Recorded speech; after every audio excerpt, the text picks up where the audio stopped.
의인에게도 고난이 있을까요? 고난과 핍박은 이 세상 누구에게나 있습니다. 의인이라고 해서 이 고난을 피해갈 수는 없는 것이죠.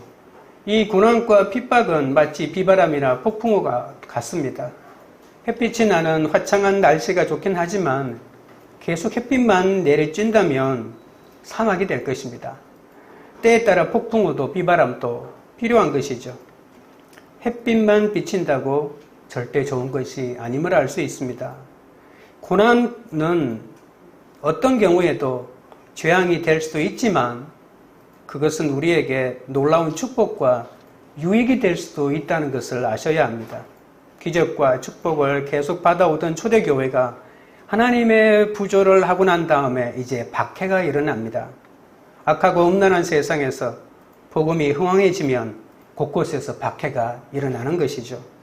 헤롯 밑에서 어떤 박해를 받았는지 살펴보면서 그리스도인의 박해에 대하여 생각해 보도록 하겠습니다. 그리스도인의 박해, 첫 번째는 세속 정치의 박해가 있습니다. 1절입니다.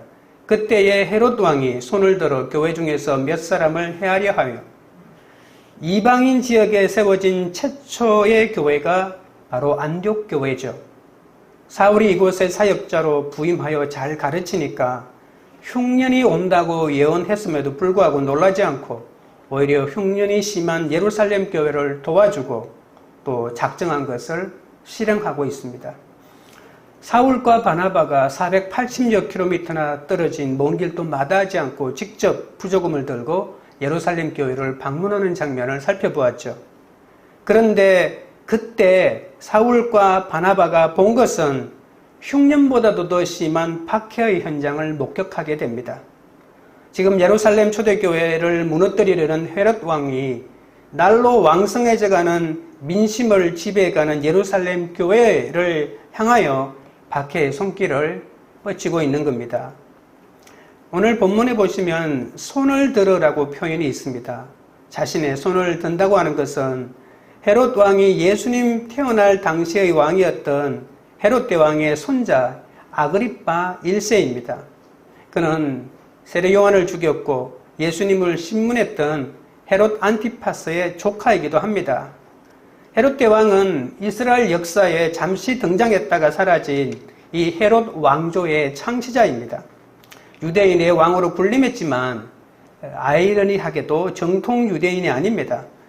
그는 이두메인이라고 부릅니다. 이두메는 아브라함의 아들 이삭의 쌍둥이 형인 에서의 후손인 에돔 족속을 이두메인이라고도 부릅니다. 이 이두메인들은 자신들도 아브라함의 피를 이어받은 아브라함의 후손들이다. 우리는 유대인과 다르지 않다고 주장하고 있지만 유대인들은 야곱의 후손만을 정통 유대인으로 간주했기 때문에 이두메인은 이방인과 다를 바가 전혀 없는 이방인이었습니다. 이 곤모술수가 탁월했던 헤롯 대왕은 이방인 이두메인이었지만 로마 황제의 환심을 얻어 유대인의 왕이 됩니다. 누구보다도 혈통을 중시하던 유대인들이었지만 로마 제국의 지배 아래에 있었고 로마 황제가 임명했기 때문에 어쩔 수 없이 받아들일 수밖에 없었죠. 이방 혈통인 헤롯 대왕은 그의 집권 기간 내내 이 채찍과 당근 정책을 병행합니다. 로마 제국의 신임을 잃지 않기 위해 유대인들로부터 혈세를 짜내어 로마 제국에 상납하면서 또 왕권에 대한 유대인의 도전은 또 가차없이 제압하는 이 철권 정치를 했던 것입니다. 그리고 또 헤롯 대왕은 이 유대인들의 환심을 사기 위해서 얼마나 노력했는지 모릅니다. 대표적인 것이 바로 예루살렘 성전 대공사입니다. 솔로몬이 건축한 예루살렘 성전은 이 솔로몬 성전이라고 부르는데 주전 587년에 바벨론에 의해서 완전히 무너지게 되죠. 그 뒤에 주전 536년부터 다윗 왕의 직계 후손인 스룹바벨이 바벨론 포로에서 돌아와서 이 성전 공사를 시작하게 됩니다. 그래서 성전이 파괴된 지 만 70년인 주전 515년에 이 성전 재건 공사가 끝나는데 이 성전을 스룹바벨 성전 또는 제2성전이라고 부릅니다. 이렇게 재건된 성전이 이제 500년이라는 세월이 지납니다. 여러분, 스룹바벨 성전은 솔로몬 성전하고 비교해서 규모가 너무나도 작았기 때문에 그 스룹바벨 성전을 짓고 난 다음에 나이 드신 분들이 막 통곡해서 울었는데, 새로 성전이 지어져서 감격해서 울은 게 아니라 솔로몬 성전을 본 그들에게 그때와 비교해서 너무나도 초라하기 때문에 눈물을 흘렸던 것이죠. 작게 짓고 그것도 500년이라는 세월이 흘렀기 때문에 퇴락할 대로 퇴락한 것입니다. 그때 헤롯 대왕은 대규모의 성전 공사를 시작합니다. 단순한 재건 공사가 아니라 대대적인 확장 공사입니다. 엄청난 규모로, 그러니까 솔로몬 성전보다도 훨씬 더 큰 엄청난 규모의 성전으로 공사를 시작하는 것이죠. 그 벌인 공사가 얼마나 대규모였던지 주전 20년에 시작한 공사가 그가 죽고 난 다음에 주후 63년에 완공되었으니까 무려 83년에 걸친 대역사라고 볼 수가 있습니다. 예수님 당시의 성전은 이 공사 중이었던 이 헤롯 성전이었죠. 그러나 이 헤롯 성전은 완공 후 7년 만에 로마 제국인 디투스 장군에 의해서 돌 하나도 돌 위에 남지 않을 만큼 완전히 초토화되어 버리고 맙니다. 지금은 한쪽 서쪽에 있는 그 벽만 이렇게 남아 있는 것이죠. 그리고 그 예루살렘 성전이 있었던 곳은 모스크가 세워져 있고 박물관이 세워져 있습니다. 헤롯 아그리빠는 그의 할아버지 헤롯 대왕과 같이 사치스럽고 강교한 성격의 소유자였습니다. 유대를 잘 다스려 유대인들의 호의를 얻으려고 유대인 의식도 엄격하게 지켰던 사람입니다. 이 헤롯이 유대인들의 골칫거리가 그리스도인이라는 것을 알게 되자 그들의 지도자인 사도들을 죽이면 유대인들이 너무나도 좋아할 것이라고 생각했던 것이죠.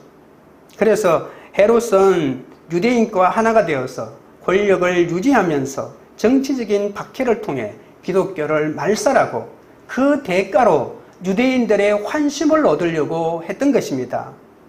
대대로 이어진 이 헤롯 가문의 박해 속에서 이 엄청난 박해가 일어나는데 그 박해의 배후에는 사탄이 있다고 볼 수가 있습니다. 그래서 흥분하지 말고 우리는 이 반대의 영으로, 사탄의 반대의 영이 뭡니까? 성령 아닙니까? 이 성령의 영으로 어떤 박해가 일어나도 그것에 대하여 대항하고 참아내는 것이 필요한 것을 알 수가 있습니다. 의인들에게도 경건한 자에게도 고난과 핍박이 있습니다. 고난과 핍박은 예외 없이 누구에게나 찾아온다는 것입니다. 핍박 정도가 아니라 죽음까지도 의인과 악인 구분이 없습니다. 그렇다면 문제는 뭘까요? 이 세상에서 고난과 핍박이 와 나에게 왔느냐라고 하는 이 문제가 아니라 어떻게 이 고난을 맞이하느냐의 문제가 더 중요한 것이죠. 고난과 핍박이 좋은 것은 아니지만 그리스도인에게는 유익이 될 수도 있기 때문입니다. 어떤 고난도 뜻없는 것이 없다는 것입니다. 단 견디고 이기면 반드시 생명의 면류관을 얻게 되는 것이죠. 모든 큰 사망의 사건에서 나를 구원하시는 이 주님을 확신할 때 내가 당한 환난이 더 큰 고난을 당한 이들에게 구원의 열매로 새로운 생명으로 이어진다는 사실을 아셔야 합니다. 이것이 바로 우리가 가야 할 새로운 시작의 길이기 때문입니다. 우리는 자신의 고난 때문에 택함받은 것이 아닙니다. 내 고난을 겪고 내 고난에 사로잡히고 내 고난에 갇히라고, 그리고 내 고난을 이겨내면 그 정도만 즐거워하라고 하나님이 택한 것이 아닙니다. 그러니까 그리스도인은 모든 사람의 아픔과 고통 때문에 나를 제사장 삼아 주었다라고 하는 의식이 있어야 되는 것이죠. 제사장 신분으로서 날마다 내 죄를 보고 내 죄와 싸우면서 공동체와 지체의 죄를 지적하여 같이 싸워야 되는 것이죠. 제사장이 자기 죄를 본다는 것은 제사장 사명을 더 잘 감당하기 위해서입니다. 내가 거룩의 통로가 되면 그만큼 하나님과 고난당하는 사람 사이를 중재할 수 있기 때문입니다. 내 죄를 보라고 하니까 내 죄의 연민과 죄의식 속에 사로잡히라고 하는 말로 받아들이는 분들이 있는데 절대로 그것이 아닙니다. 말로 지적하는 것이 아니라 스스로 자기 죄와 싸우는 모습을 드러내 놓는 것이 죄를 지적하는 가장 좋은 방법입니다. 자녀에게 특별히 더 그렇죠. 어떤 사건에서도 항상 믿는 사람이 잘못된 것이고 믿음이 있는 사람들끼리 싸울 때는 믿음이 더 좋은 사람이 잘못한 것이라고 봐야 합니다. 옳고 그름으로만 따지면 다 똑같고 나은 사람이 없지 않습니까? 단지 퍼센테이지로 따지면 조금 더 잘못하고 덜 잘못한 사람이 있을 뿐, 그러나 믿음이 강한 사람은 내가 분명히 덜 잘못했지만 내가 더 큰 잘못을 했다고 내 잘못을 오히려 문제 삼고 그것을 회개하고 용서하다 보면 하나님의 역사를 볼 수가 있는 것이죠. 우리가 행위로 구원받은 것이 아님을 알아야 합니다. 믿는 쪽이 십자가 지고 본을 보여야만 이 하나님의 구원의 역사를 이겨내고 박해도 그때니 이겨낼 수가 있습니다. 적용 질문 드립니다. 여러분은 가정과 직장과 사회에서 어떤 세속 정치의 박해를 받고 있습니까? 둘째는 그리스도인의 박해는 순교도 허락한다는 사실입니다. 2절입니다. 요한의 형제 야고보를 칼로 죽이니. 헤롯이 손을 들었다고 아까 1절에 말했잖아요. 이 말은 모든 그가 부릴 수 있는 공권력을 동원하여 교회의 중심 세력을 공격한다는 말입니다. 헤롯은 가장 먼저 예수님께서 사랑하던 제자 중에 하나이자 요한의 형제인 야고보를 칼로 죽입니다. 유대인들의 돌에 맞아 죽은 스데반의 순교가 그리스도교 역사상 첫 순교자였다면 헤롯 왕에게 참수를 당하는 이 야고보의 순교는 12사도 가운데 첫 번째 순교입니다. 헤롯 왕의 탐욕에 희생당한 이 야고보는 요한복음을 기록한 사도 요한의 친형제로 세베대의 아들이기도 합니다.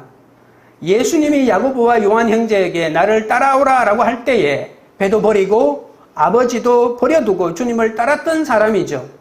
이 형제는 예수님의 부르심에 주저없이 자신의 소유를 던져버리고 담대한 용기와 능력을 갖춘 그런 젊은이였습니다. 야고보가 왜 죽임을 당했는지 그리고 그 전후 상황이 어떠했는지는 잘 알려지지 않고 단 한 줄로만, 여러분 스데반은 순교당할 때 엄청난 양의 설교를 토해놓고 그 설교를 사도행전 그 긴 7장에 다 기록해 놓았잖아요. 그래서 그가 마지막에 어떤 설교를 했는지 마지막 설교를 성경에까지 기록해 놓았는데 야고보의 순교는 한 줄로 땡입니다. 요한의 형제 야고보, 그것도 야고보를 잘 모르니까 야고보라는 이름이 많으니까 요한의 형제라고 요한을 말하면서 칼로 죽이니 딱 한 줄로만 딱 기록하고 있으니 어쩌면 너무나도 약간 슬픈 생각이 들 만큼 간단하게 언급하고 맙니다. 다만 그가 예루살렘 초대교회의 중심 지도자 가운데 한 사람이었구나라고 하는 것들을 알 수가 있겠죠. 야고보는 동생인 사도 요한 때문에 크게 주목받지 못했습니다. 늘 동생 요한의 그늘에 가려 빛을 보지 못한 형이었습니다. 동생 요한이 예수님께 더 인정을 받았기 때문이죠.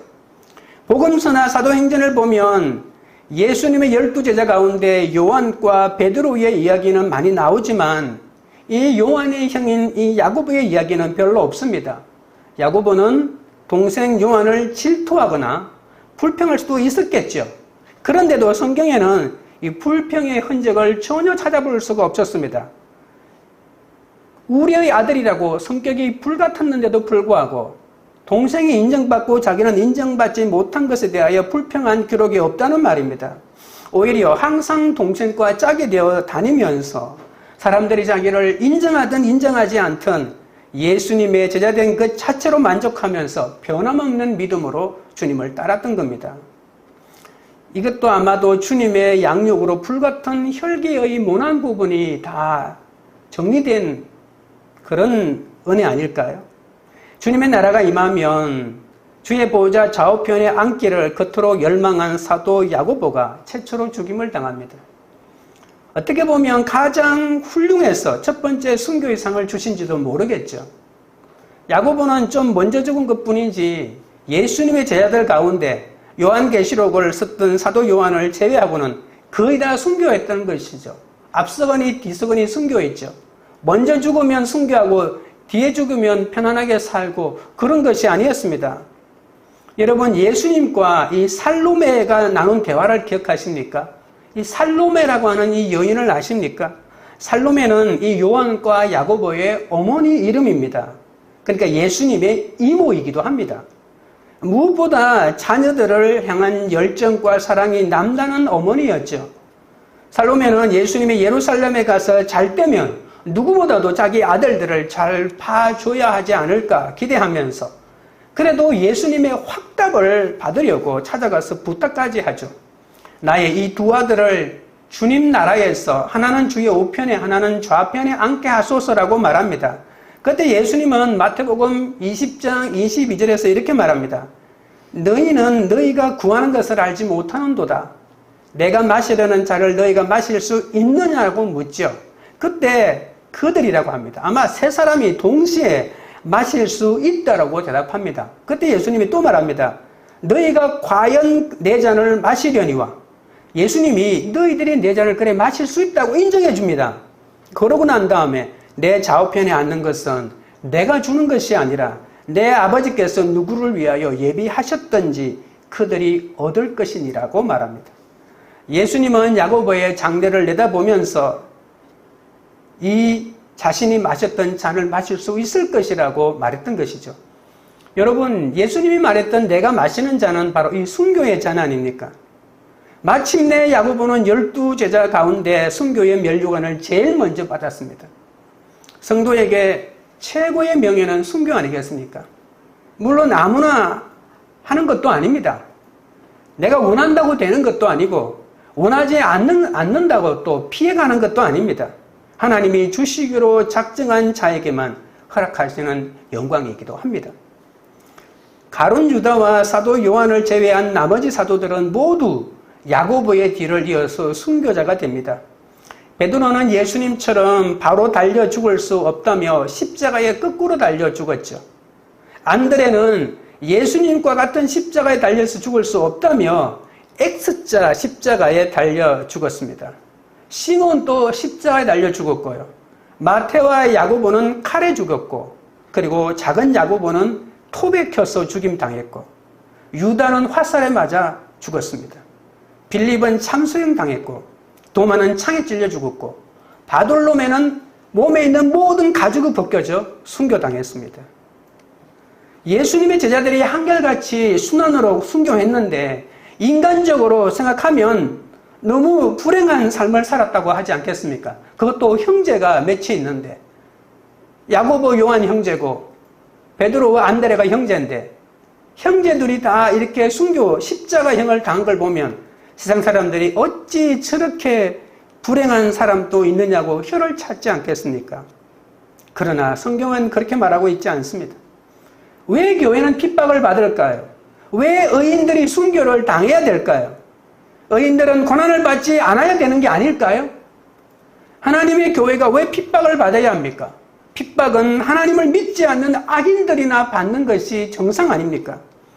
그러나 그들은 지금 검멸유관을 쓰고 예수님의 보좌 좌우편에 앉아 있다는 것입니다. 잠깐 죽음의 길에 들어서고 비참한 죽음을 당했지만 죽고 난 다음에 그들이 어떤 형태로 지금 살아있는지가 중요한 것이죠. 요한계시록 21장에 보면 하늘로부터 내려오는 새 예루살렘의 모습을 보여줍니다. 물론 새 예루살렘은 건물이 아니라 교회를 상징하는데 그것을 마치 눈으로 볼 수 있는 하나의 그림처럼 설명하고 있는 것이죠. 새 예루살렘 성곽에는 머릿돌이 12개가 있는데 그 머릿돌마다 예수님의 12사도의 이름이 적혀 있다는 것입니다. 그러니까 이 순교자는 이 교회의 추측돌이라는 사실입니다. 여러분, 12사도는 임명되었기 때문에 영광을 누리는 것일까요? 임명되었기 때문에 영광을 누리지 못하는 대표적인 사람이 가룟 유다 아닙니까? 임명을 받았기 때문에 이 영광을 누리는 것이 아니라 주님이 마셨던 잔을 마다하지 않고 기꺼이 마셨기 때문에 예수님의 오른편에 앉는 영광을 얻게 된 것이죠. 기독교 역사는 순교의 역사입니다. 피 흘림이 없이 기독교가 자란 역사는 없습니다. 복음 때문에 피 흘린 적이 없는 지역에서는 교회가 잘 자라지 않습니다. 한국 교회가 이만큼 부흥한 것도 우리 선조들이 순교의 피를 흘렸기 때문 아닐까요? 하나님이 우리를 다스리는 것을 섭리라고 합니다. 이 섭리는 하나님께서 미리 본다는 뜻이 들어가 있습니다. 어떻게 보면 불공평해 보이는 것이 하나님의 섭리일 수도 있습니다. 왜 나를, 왜 우리를, 왜 내 자녀를 순교의 길로 인도합니까? 고난의 길로 인도합니까? 불공평해 하다고 하나님의 섭리를 탓할 수도 있겠지만, 그러나 스데반처럼 멋진 순교나 야고보처럼 단 한 줄로 나타난 순교도 천국에 가서는 똑같은 순교의 영광을 얻게 된다는 사실이죠. 헤롯이 야고보를 죽인 행위가 유대인들을 기쁘게 했다는 사실로 비추어 봤을 때 이 야고보의 죽음 배후에는 예루살렘 교회를 향한 유대인들의 시기와 질투가 작동했음을 알 수가 있습니다. 원래 에돔 출신으로서 유대인들로부터 정통성을 인정받지 못하던 헤롯이 유대인들로부터 정치적 지지를 받아내기 위해서 예루살렘 교회를 조직적으로 박해하기 시작했고, 그 박해의 일환으로 야고보를 이렇게 참수형시킨 겁니다. 여러분, 헤롯의 가문, 대대의 왕들이 절비합니다. 삼촌, 조카 가릴 것 없이 얼마나 많은 왕이 되는지 모릅니다. 여러분, 헤롯 대왕이 원래 이스라엘 유대 전체를 다스렸지만 자기가 죽고 난 다음에 이 유대를 3등분 나눠 가지고 자기 아들들에게 다 물려줍니다. 그래서 대대 또 손자들에게까지 왕위를 이어받게 되니까 그 가문의 왕이 엄청나게 많아진 것이죠. 헤롯의 가문은 그러나 모든 사람이 부러워하는, 왕들을 탄생시킨 가문이라고 부러워하는 것이 아니라 저주받은 가문임을 아셔야 합니다. 하나님과 원수된 집안이기 때문입니다. 헤롯 대왕도 예수님의 탄생을 알리며 예루살렘을 찾아온 동방 박사들로부터 유대인의 왕이 태어났다는 이야기를 듣자 예수를 죽이려고 하는 그 단 하나의 이유 때문에 베들레헴에 있는 2살 이하의 사내 아이를 모두 죽이는 이런 인류 역사에 별로 없는 이 참혹한 일을 벌입니다. 여러분, 2살 이하의 어린 아이를 다 죽이는 이런 참혹한 짓은 안 합니다. 어떻게 원수라고 해도 이렇게 죽일 수가 있겠습니까? 그 어린 아이들이 무슨 죄가 있다고? 너무나도 끔찍하고 지독한 왕이라고 하는 사실을 알 수 있겠죠. 자신의 혈통이 정통 유대인이 아니기에 언젠가 왕의 기운을 받고 자란 사람이 자신의 왕위를 위협할 수도 있다고 하는 그 두려움 때문에, 그 두려움만큼 강압정책을 이렇게 혹독하게 폈던 것이죠. 아버지의 피를 그대로 이어받은 헤롯 2세라고 말하는 헤롯 안티파스, 그가 누구인지 아십니까? 그가 바로 자기 딸 앞에서 체면을 채우느라 당대의 의인 세례 요한의 목을 친 그런 사람입니다. 이들의 피는 헤롯 3세, 오늘 나오는 이 헤롯 아그리파 1세에게도 그대로 이어지고 있다는 것이죠. 헤롯 가문의 이 흉악한 사탄의 지배력이 이렇게 대를 이어가면서 계속 하나님을 대적하고 그리스도를 박해하는 이러한 가문이 되고 말았던 것이죠. 하나님이 우리의 종말을 어떻게 계획해 두셨는지 아무도 모릅니다. 하지만 우리는 살아도 주를 위해 살고 죽어도 주를 위해 죽기를 각오해야 하지 않겠습니까? 언제 죽어도 죽는 것이 인생입니다. 몇 년 더 산다고 해서 무슨 특별한 것이 있고 남들보다 조금 먼저 간다고 해서 대단히 손해보는 것이 아닙니다. 작년에 1년 죽은 사람이 1년 더 사는 나보다도 그렇게 불행하다고 말할 수가 있겠습니까? 그저 하나님이 살게 하신 만큼 살다가 오라 하시면 끝나는 것이 인생이거든요. 한 번뿐인 인생, 누구나 한 번은 맞게 될 이 죽음 앞에서 우리도 야고보처럼 스데반처럼 이름 없이 빛도 없이 쓰러져간 이 땅의 수많은 선교사들처럼 죽을 각오로 살아야 하지 않겠습니까?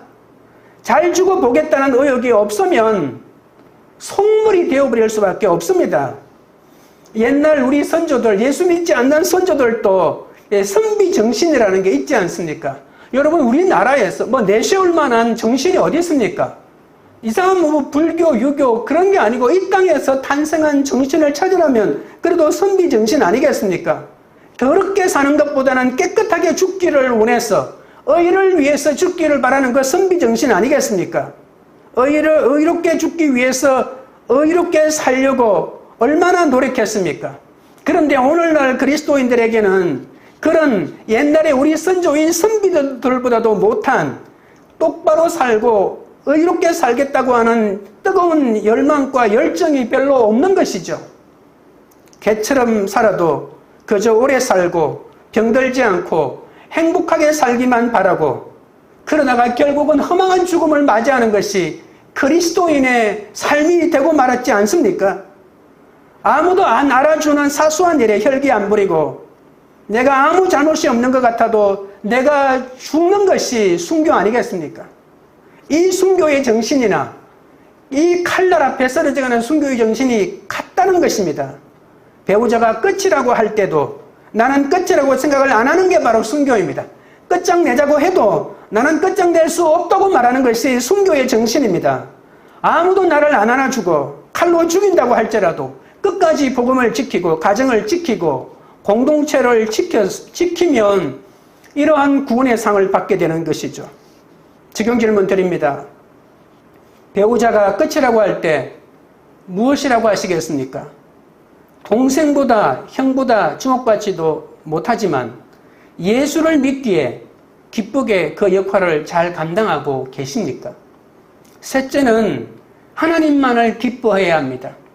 3절입니다. 유대인들이 이 일을 기뻐하는 것을 보고 베드로도 잡으려 할세, 때는 무교절 기간이라. 헤롯 아그리빠도 무교절을 지내려고 예루살렘으로 몰려오는 인파를 보면서 밀란을 우려하죠. 자신이 정통 유대인이 아닌 만큼 이 거대한 군중이 한자리에 모이면 그 유대인의 왕들은 늘 이렇게 두려워했습니다. 왜냐하면 자신은 이방인이기 때문에 자신에 대한 정치적 반란은 언제든지 일어날 수가 있는 것이죠. 헤롯 아그리빠는 혹시 있을지도 모를 밀란의 가능성을 차단하기 위해서 무교절이 시작되기 전에 미리 유대인의 환심을 사기로 한 것입니다. 그래서 야고보 사도를 체포하여 그를 참수형으로 죽인 겁니다. 유대인들이 십자가에 못 박아 죽인 예수가 다시 살아났다고 증언하는 그리스도인들을 유대인들이 얼마나 싫어하는지 이 헤롯 아그리빠 왕이 너무나도 잘 알았기 때문에 교회 지도자인 사도를 죽이면 유대인들이 좋아할 것이라고 계산이 있었던 것이죠. 자신이 이 다스리고 있는 유대인들에게 인정받고 있다고 하는 이 자신이 없었기 때문에 언제나 이 자신에 대한 지지층이 어떻게 흘러가는지 여론의 행방에 관심을 곤두세우고 있는 것이죠. 여론의 행방과 지지율의 촉각을 곤두세우고 있던 이 헤롯이 정말 야고보 사도를 죽이자 유대인들이 얼마나 기뻐 날뛰었는지 모릅니다. 헤롯 아그리빠는 진정한 우리의 왕이다. 헤롯 아그리빠는 우리를 영원히 다스리소서. 정말 이런 얘기를 한 적은 확인할 수는 없지만 이렇게 하지 않았을까요? 20% 밑으로 나가 있던 지지율이 일순간에 60%, 80%까지 올라가지 않았을까요? 헤롯은 지지율이 올라가자 이 사도들의 우두머리격인 베드로마저 죽이고자 합니다. 베드로를 죽이면, 야고보를 죽였는데도 이렇게 나를 좋아하고 이렇게 나를 지지해준다면 베드로를 죽이면 나의 어떤 이 왕권은 어떤 누구도 흔들 수 없다고 생각을 했던 것입니다. 그래서 헤롯 아그리빠는 야고보를 단칼에 날려버리고도 모자라 베드로까지 죽이겠다고 잡아서 그를 감옥에 집어넣습니다. 왜냐하면 명절에는 사람을 죽일 수 없기 때문에. 헤롯은 유대인들에게 인기를 끌어보겠다는 정치적인 야심을 엄청나게 크게 가진 사람입니다. 의인의 피를 흘리고서도 일말의 가책이나 두려움조차 없었습니다. 세상 기준으로 볼 때는 권력을 잡았으니 성공했다고 할 수 있을 텐데, 사치를 누렸으니 호강했다고 할 수 있을지 모르겠지만 그들에게 주어진 권력과 지위와 영화는 하나님 나라를 해치고 핍박하는 도구에 불과하다는 사실을 그들은 몰랐던 것이죠. 하나님을 모르는 자는 백성을 사랑할 수 없습니다. 하나님을 모르는 자가, 그래서 우리는 이렇게 말하죠. 예수 그리스도를 모르는 사람은 아내를 사랑할 수도 자녀를 사랑할 수도 없다라고 이렇게까지 말하는 것이죠. 이 참된 희생의 사랑, 그리고 내가 정말 죽어야 되는데도 불구하고 하나님의 사랑으로 내가 살아난 것을 깨닫지 못하면 내가 남을 진정으로 사랑하기 어렵다라는 그런 뜻 아니겠습니까?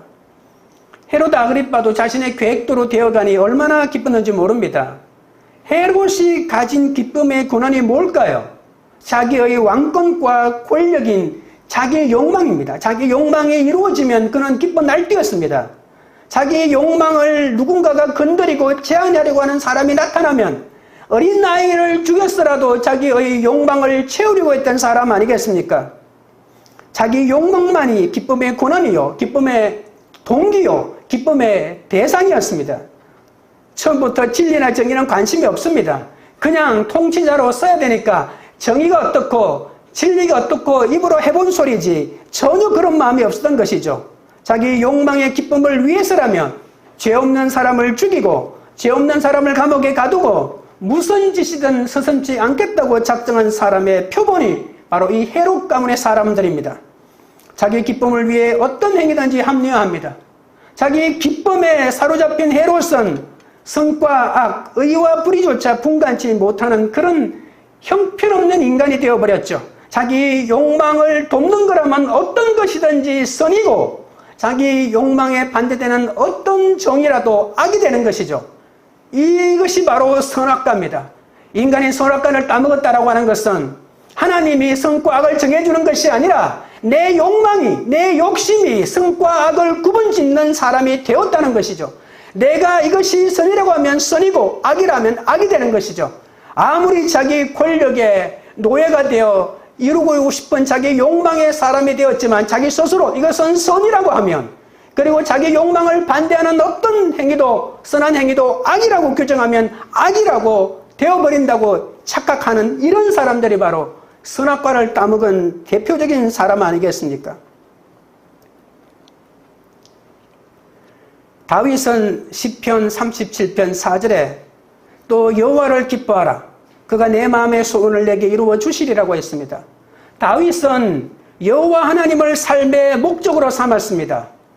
돈이 삶의 목적인 사람은 무슨 수를 쓰든 끌고 모은 돈 자체를 기뻐합니다. 술꾼은 술이 건강에 좋지 않지만 가족에게 물질적인, 육체적인, 정신적인 피해를 입혀서까지 절대로 멈추지 않고 술을 계속 마심으로 술을 기뻐합니다. 헤롯과의 사람들은 진리를 기뻐하지 않습니다. 2살 이하의 죄 없는 어린아이들을 학살하고 예수님을 죽이고 야고보의 목을 치면서까지 자기 권력을 지켜지는 것만을 기뻐했던 사람입니다. 권력에 대한 자기 욕망만이 그들의 삶의 유일한 목적이기 때문입니다. 이처럼 사람이 무엇을 기뻐하는지를 보면 그 사람이 어떤 삶의 가치의 목적을 두고 살아가는지 알 수가 있는 것이죠. 참된 그리스도인은 이 세상 무엇보다도 하나님을 기뻐하는 사람입니다.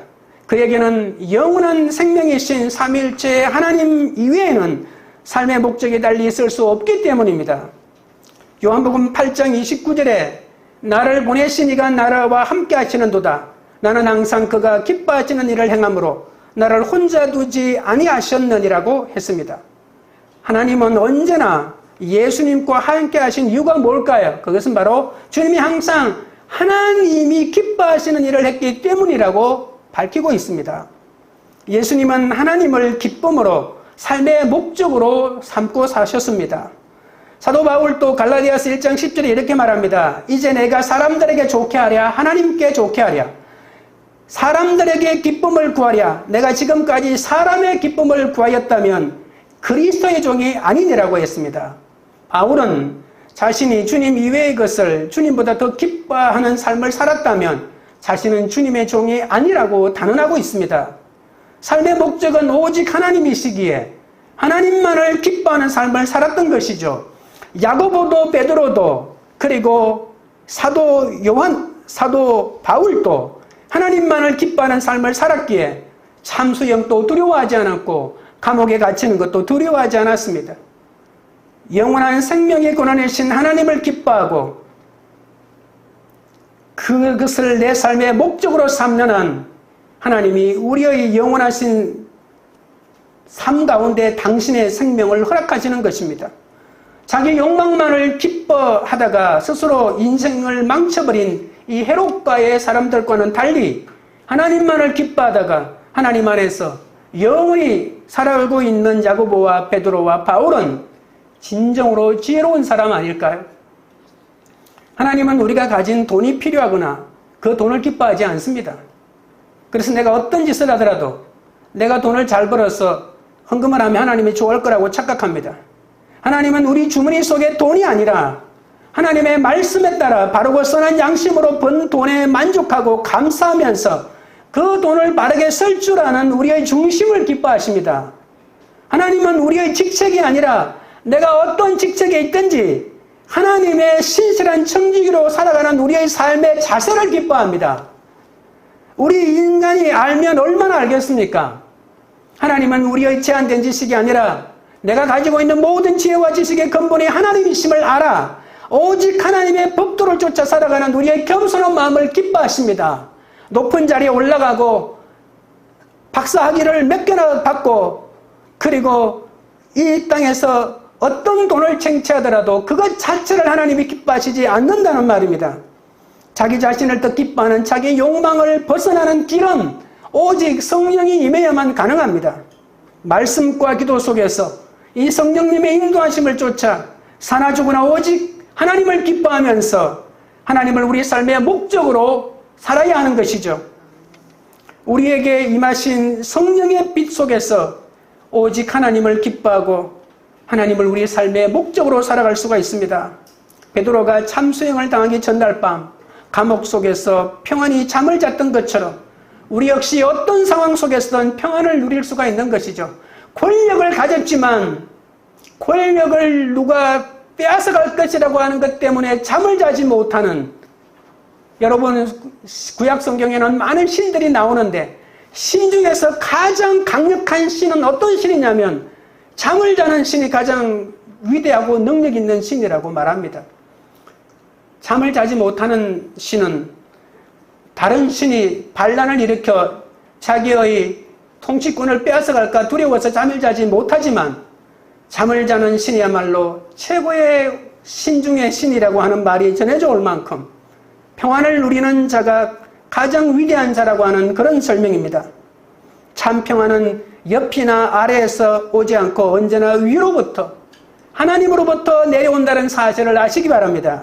4절입니다. 잡음에 옥에 가두어 군인 내식인 내 패에게 맡겨 지키고 6월절 후에 백성 앞에 끌어내고자 하더라. 헤롯은 하나님의 인기를 사람의 인기를 너무나도 좋아했습니다. 헤롯의 생각에는 베드로마저 잡으면 인기가 절정에 이를 것 같았죠. 헤롯은 세상의 야망과 권력을 가진 대표적인 인간입니다. 사람의 반응에 지혜롭게 반응해야 하지만 너무 예민하면 우리를 파멸하는 함정에 빠질 수도 있다는 겁니다. 헤롯은 내친 김에 베드로까지 체포하여 감옥에 가둡니다. 그래서 간수 4명씩 4조로 나누어 감옥을 지키게 하다가 6월절 후에 백성들 앞에 끌어내어 처형하기로 하죠. 헤롯의 관심은 그것이 진리냐 거짓이냐는 관심이 없습니다. 그의 관심은 온통 백성들이 그 일을 좋아하느냐 싫어하느냐에 있고 그것 때문에 내 인기가 높아지느냐 아니냐에 있는 것이죠. 진리를 따르지 않고 인기를 따라갑니다. 물론 정치는 사람을 의식해야 하지만 사람보다 하나님을 두려워하지 않겠습니까? 하나님의 음성보다 사람의 음성에 귀를 기울이면 결국은 망할 수밖에 없습니다. 국민을 위한다는 사람치고 진정으로 국민을 위하는 사람이 어디 있습니까? 국민의 뜻을 따른다고 하지만 국민의 뜻을 볼모로 잡고 있지 않겠습니까? 말끝마다 국민이 어떻고 역사가 어떻고 하는 사람은 삭수가 놀았습니다. 자신들의 이익과 정권을 연장하기 위해서는 여론도 조작하고 민심도 조작하는 것이죠. 국민의 뜻이라고 말하지만 사실은 자기 권력과 명예와 지위를 지키려고 하는 수단에 불과합니다. 정말 하나님을 두려워하는 사람을 국민을 두려워하게 되는 것이죠. 진리를 사랑하고 정의를 사랑하면 국민을 사랑할 수밖에 없는 것이죠. 여러분, 사건이 일어난 때는 무교절 기간이라고 합니다. 무교절은 이스라엘 백성이 애굽 노예살이에서 해방되었 때를 기념하기 위해서 6월절이 시작되는 저녁부터 7일 동안 지키는 절기입니다. 그러니까 6월절과 무교절은 붙어있는 절기라고 보시면 됩니다. 옛 조상들의 고난을 되새기는 의미로 누룩 없는 빵을 먹는 기간이라고 하여서 무교절이라고 부르는 것입니다. 그런데 매년 이때가 되면 예루살렘 성전에 6월절 제사를 드리기 위해서 유대인들이 온 사방에서 예루살렘으로 모여들었는데 그 숫자가 무려 100만 명 이상 몰렸다는 것이죠. 고작 인구 몇만 명, 평상시에 예루살렘의 인구는 5만 명이 되지 않습니다. 그런데 100만 명의 사람이 일세에 몰려드는 겁니다. 예루살렘의 통치자들이 무교절마다 밀란이 일어날까 봐 얼마나 가슴을 졸였겠습니까?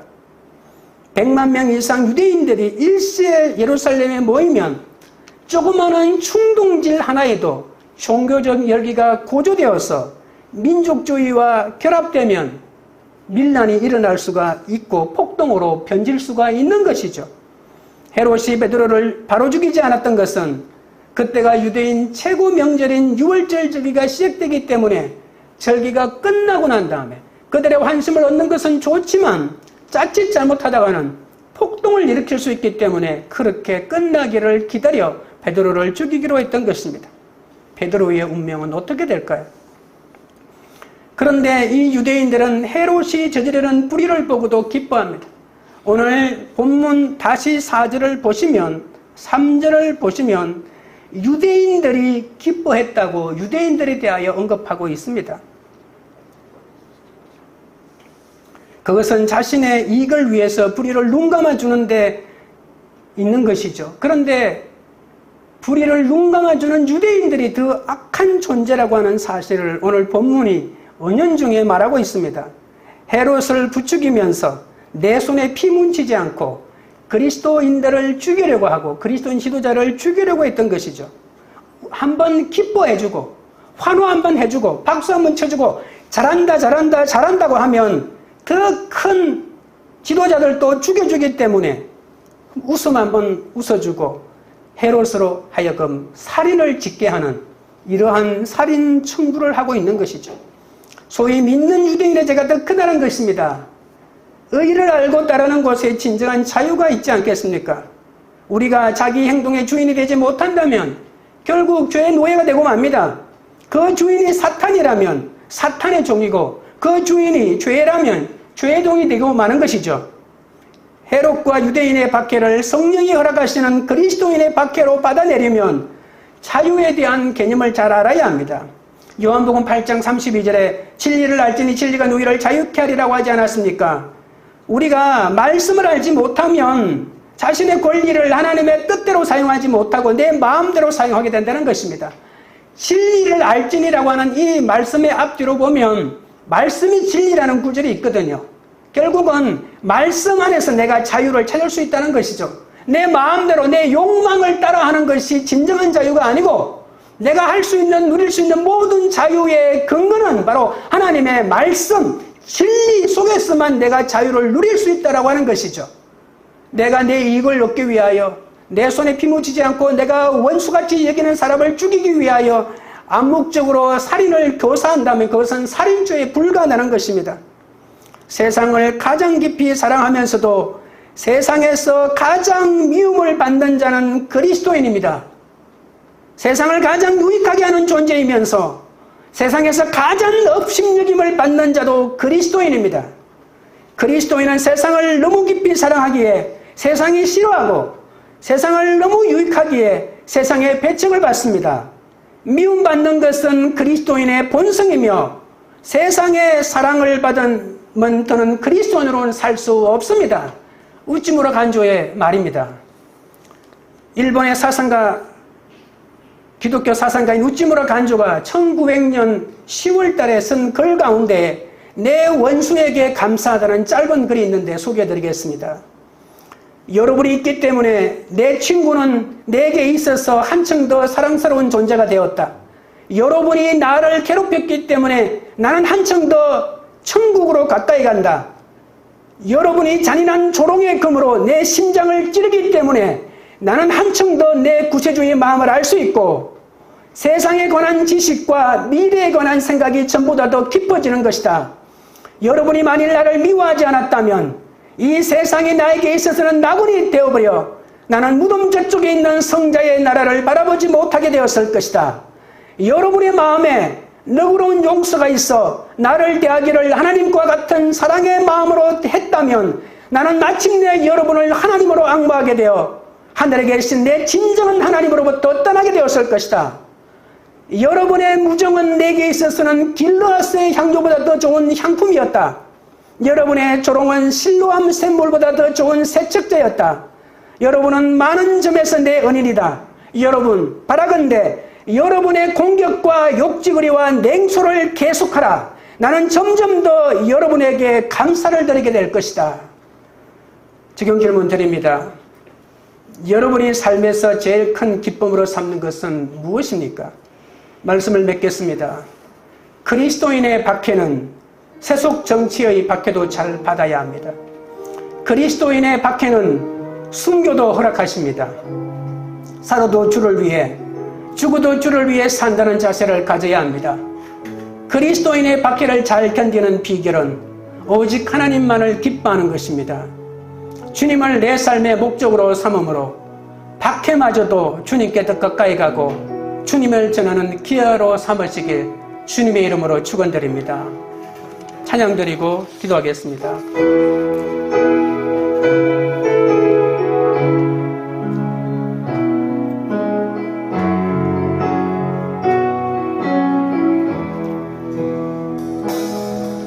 주 선한 능력으로 안으시네. 그 크신 팔로 날 붙드시네. 절망 속에도 흔들리지 않고 사랑하는 주 얼굴 구하리. 선한 능력으로 일어서리. 주만 의지하리. 믿음으로 우리 고대한에 주 오실 그날 영광의 새날을 맞이하리. 이전의 괴로움 날 애워싸고 고난의 길을 걷는다 해도 주님께 모두 맡긴 우리 영혼 끝내 승리의 날을 맞으리. 선한 능력으로 일어서리. 주만 의지하리. 믿음으로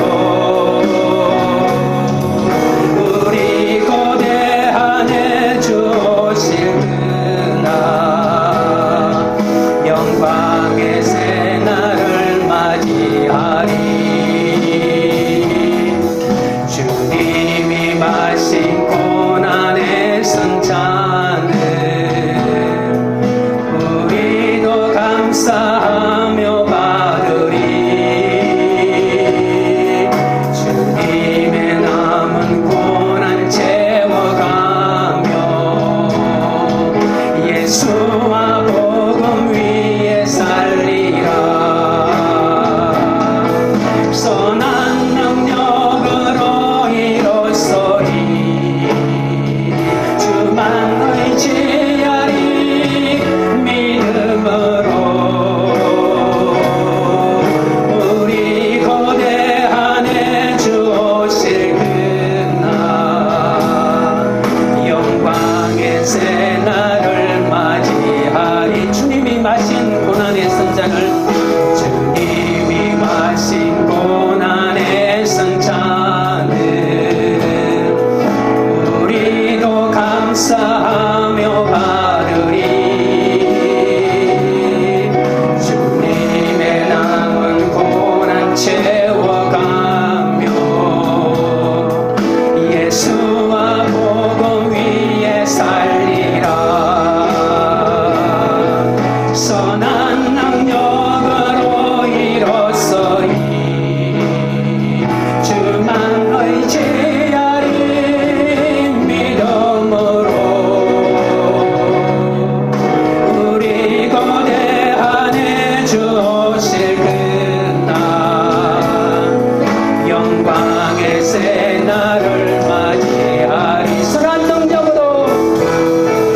선한 능력으로 이뤘으니 주만 의지하리 믿음으로 우리 고대한에 주오실 그날 영광의 새날을 맞이하리 선한 능력으로 선한 능력으로 이뤘으니 주만 의지하리 믿음으로 우리 고대한에 주오실 그날 영광의 새날을 맞이하리 승리의 새날을 맞이하리. 우리가 같이 기도하실 때 부부관계에서도 박해가 있고 직장에서도 박해가 있고 사회생활에서도 아무리 박해가 와도 서로 이해타산과 정치적인 계산을 내려놓게 해달라고 기도하겠습니다. 우리는 늘 기승전돈이라고 맨 끝에 항상 돈이 있다고 합니다. 돈 때문이 아닌 하나님의 말씀 따라 살게 하시고 그 때문에 일어나는 모든 박해를 잘 견디게 해달라고 기도하겠습니다. 배우자가 아무리 끝이라고 해도 한 줄로 지나가는 순교의 경험을 잘 감당하게 해달라고 관계를 회복하게 해나가도록 해달라고 기도하겠습니다. 동생보다 형보다 주목받지 못해도 예수를 믿기에 기쁨으로 사명을 감당하게 해달라고 열등감에 사로잡히면 내 사명을 감당할 수가 없습니다. 짧은 인생을 남과 비교하고 원망하며 보내기에는 너무나도 짧지 않습니까? 주의 사명 잘 감당하게 해달라고 삶에서 세상의 가치를 따라가지 않고 하나님을 오직 나의 삶의 기쁨으로 삼게 해달라고 고난마저도 주님을 나의 기쁨으로 여기는 도구가 된다는 사실을 깨닫게 해달라고 우리 다같이 주여 세 번 부른 다음에 기도하며 나아가겠습니다.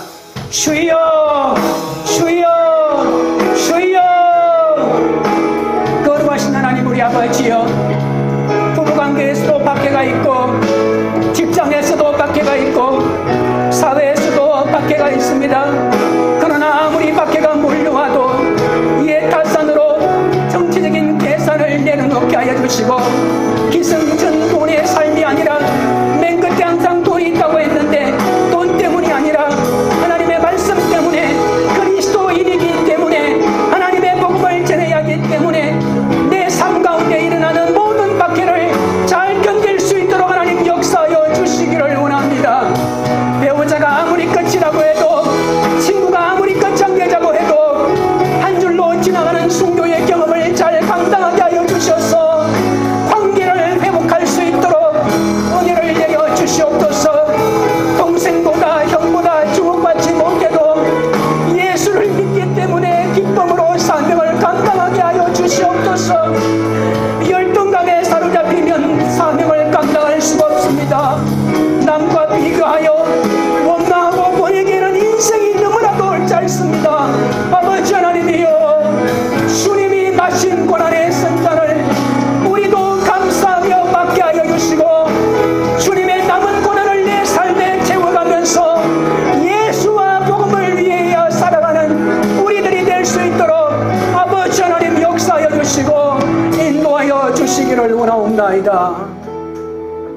하나님 아버지, 헤롯 가문의 왕들은 이스라엘 역사상 가장 엄청난 예루살렘 성전 확장 공사를 하고 예수님을 만나 마주 이야기도 나누었지만 성령의 음성을 듣지 못했습니다. 자기 권력과 욕망만을 기뻐했기 때문에 어린아이들을 죽이고 예수님을 죽이고 야고보에게 잠수령을 내리는 어리석은 삶을 살았던 것입니다. 주여, 저도 세상에 살면서 시기마다 박해를 만나게 될 때가 너무 많았습니다. 그러나 그때마다 성령의 박해도 믿음으로 잘 받아내야 하는데 그러지 못하고 원망하고 슬퍼하고 연민에 빠지고 불공평하다고 외칠 때가 많았사오니 주여 용서하여 주시옵소서. 야고보는 예수님의 제자로 살 때는 동생 앞에서 늘 작아지고 열심히 주님을 따르고 복음을 전하고 교회가 부흥했을 때는 그 부흥의 혜택도 누리지 못하고 가장 먼저 순교의 제물이 되었습니다. 그런데도 야고보는 한 줄 순교의 사명도 너무나 잘 감당했기에 그 후에 제자도의 모범이 되어 자신을 따라 그 용맹하던 사도들이 줄줄이 순교의 길에 들어서게 되지 않았습니까? 아버지 하나님이여, 덧없는 세상 욕망의 노예가 되지 않게 하시고 남과 비교하여 자랑도 열등감에도 빠지지 않게 하시고 각자에게 주신 소명의 길을 묵묵히 걸어갈 수 있도록 한 줄 순교의 사명도 잘 감당할 수 있도록 은혜 내려 주시옵소서. 이제부터 우리 모두 말씀과 기도 속에서 성령님께 이끌려 살면서 이 세상 그 무엇보다 하나님을 기뻐하고 하나님을 우리 삶의 목적으로 삼게 하여 주시옵소서. 성령의 인도하심 속에서 하나님만을 기뻐하는 우리로 인해 우리 가정과 일터에 진리와 생명과 사랑이 넘치기 원합니다. 하나님만을 기뻐하며 어떤 상황 속에서도 성령님의 빛 속에서 이 세상이 줄 수 없는 참 평안을 누리며 살게 하여 주시옵소서. 광교우리들 교회가 하나님의 섭리를 깨달아 자유의지로 성령의 박해를 잘 받아내어 빛과 소금이 되는 공동체가 되게 하옵소서.